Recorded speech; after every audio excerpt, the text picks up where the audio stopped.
wondering if you think, you represent more of a Republican-leaning district, less so than others, but are you worried at all about Trump's numbers? They're sinking, especially in the economy, and that impacting a district like yours? First of all, I don't know who they polled in that. I can tell you, people in New York, I think, are generally happy. They're more happy with the president than they are with our mayor and our governor right now. And quite frankly, he's done a great job in cleaning up the city, deporting criminals who have wreaked havoc on the streets of New York, gang members, the drug traffickers, the violent offenders.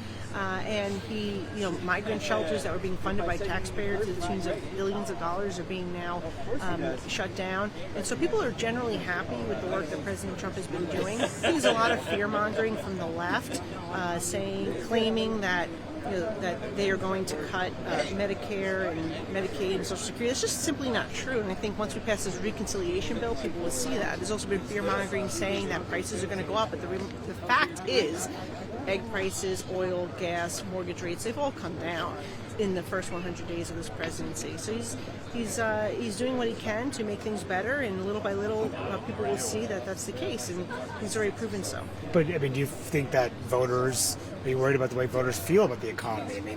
Poll after poll shows that voters are worried about the direction of the economy.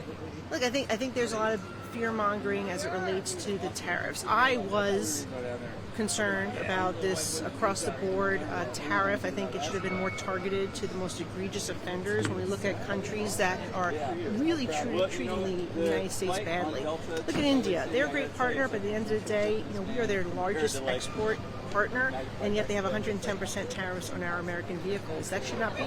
And so I think it should have been more targeted. I think a lot has happened fast and furiously in the first 100 days, and I think that's given people a little bit of anxiety. But when you look at the results, we have a secure border, criminals are being deported, 95% illegal crossings are down, you have prices of eggs and gas and oil and mortgage rates are all coming down.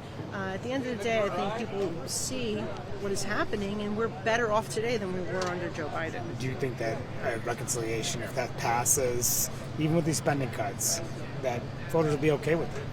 Well, I think the savings will be targeted.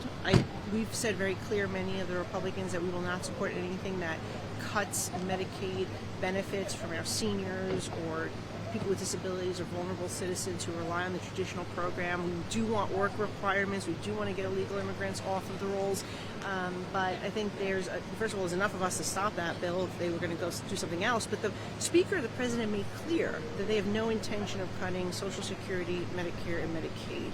And this bill, I think when we pass it, will prove to the American people that we were right and that the far left, they were simply fear-mongering this entire time. Last, let you go. Are you going to support either Lawler or Stefanik for governor? I will support one of them, and I hope one of them actually runs, because we desperately need somebody to run and defeat Kathy Hochul, because she's been a disaster for New York. Look, are you pushing either of them? I'm not pushing anyone right now, but I will see who's actually running, and I hope that somebody's actually running here, because we need to win this race. It is so critical, and Lee Zeldin came so close. Obviously, it would have been my first choice.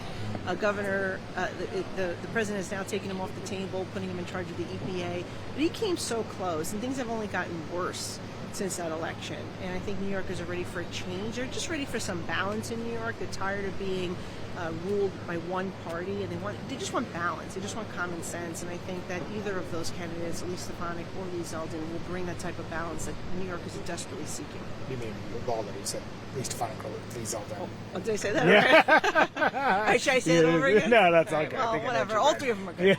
Thanks.